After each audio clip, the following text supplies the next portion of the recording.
Hi, I'm Jeff Reinhardt, head strength and conditioning coach at Winona State University. I'm here today with Gunnar Mock, my assistant, and we're going to go over some functional movement screenings. Generally, there are 7 of them, and they're scored from technically 0 to 3. Usually it's a 1, 2, or 3 scale. But today we're just going to cover 3 of them.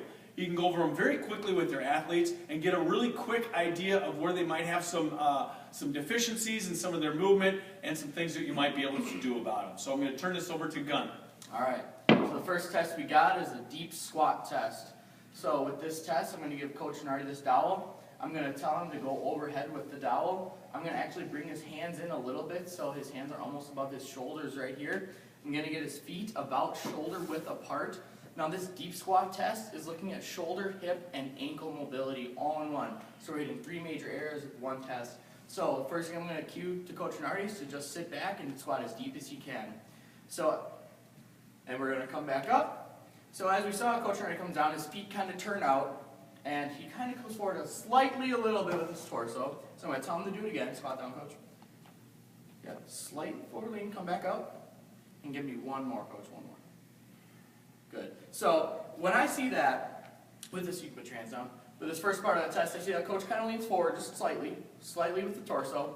His ankles turn out just a little bit. So I probably wouldn't give Coach a 3 right off the bat.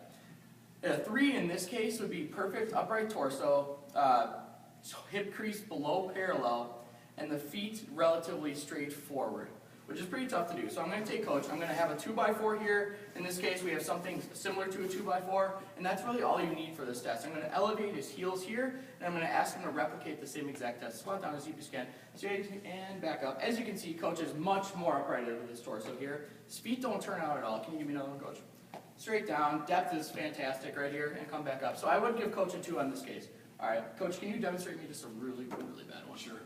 So you see here, his torso really leans forward, hip crease isn't below parallel here, his ankles aren't moving whatsoever. Stand back up. I would definitely give that a 1. So if we look at and we see that this kid can't even get below parallel, his arms start coming forward a lot, we definitely give that a 1, and we want to address a few things here. The first thing that we want to address is the shoulders here and this thoracic spine area. So we want to work on his thoracic extension mobility so he can get back properly into that overhead position. We want to probably work on some thoracic rotation as well. Next thing we want to look at is his hips. If he's not able to get low enough there, we might want to clear the hip area. We want to try to loosen up those hips with some sort of stretches, mobility exercises, soft tissue work. And the last thing, or maybe even the first thing you might want to look at is the ankles as well. If his knees aren't able to travel far forward when he gets into that deep squat position, if his ankles can't translate forward, well, then we're not going to be able to get into that deep squat position. So ankle dorsiflexion might be another thing you want to address on that test if you see that you have a 1 or a 2. Second test, I'm going to have Coach lay down on his back.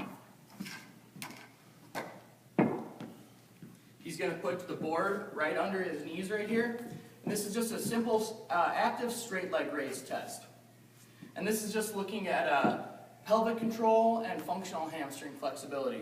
So I'm going to put the stick right in front of the board here. I'm going to ask Coach to raise his leg up as high as he can while maintaining contact with the board on this other side.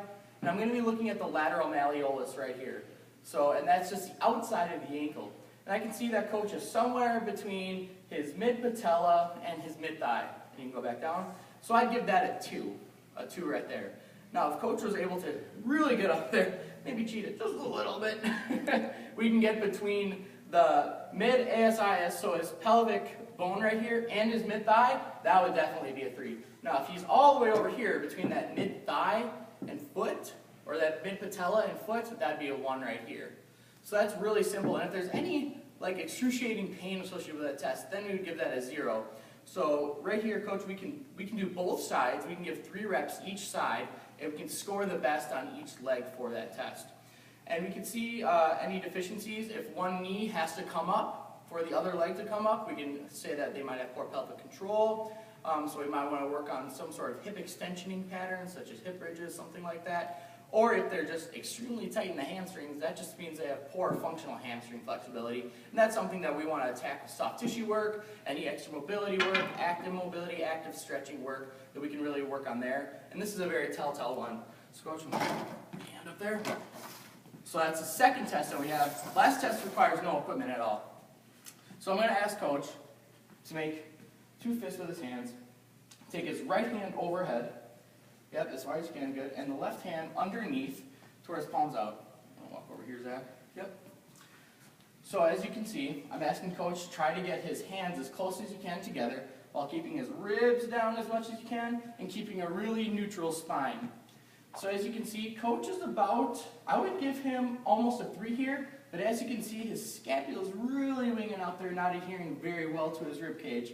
So I'd probably give him a 2 here just because of that. But if he lowers down just a little bit, he's more than a hand and a half away. This would be considered a 2. And even further, that's a 1, just like me. So some things here that we can see, all right, relax, coach. Some things here we can see with this is just basic shoulder glenohumeral joint mobility.